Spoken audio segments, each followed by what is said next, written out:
In 1 Thessalonians chapter 5, verse 1, it says this, "But of the times and the seasons, brethren, you have no need that I write unto you." And yet if you were to ask people, Christians, well, tell me about the times and the seasons. And he goes on, he says, "For you yourselves know perfectly that the day of the Lord so cometh as a thief in the night.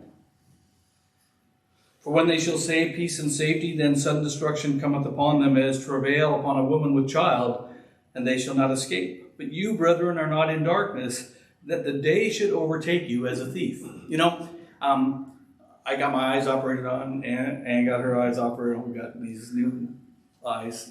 Be careful how I look at you. I don't want to melt you with my laser light or anything like that, But the point is that there are many times where we, as Christians, we walk in darkness.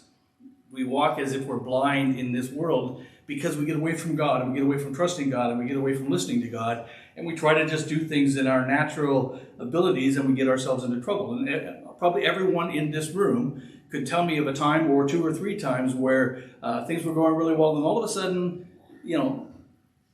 I got lost. Or I got caught up with something that wasn't what God wanted, or whatever. And because of that, and he says, "But you, brethren, are not in darkness, that the day should overtake you as a thief." We should not be blind to what's happening in our world today. We need to be aware of what's happening in our world today, but we need not let it overwhelm us. You know what's the greatest thing I ever discovered as a Christian? That Jesus is the Savior of the world, not Pastor Tim.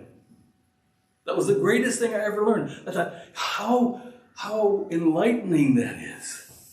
How freeing that is.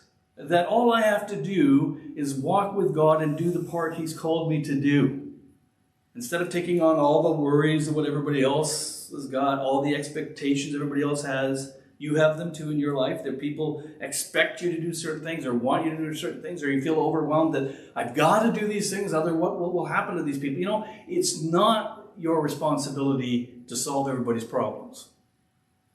Does that sound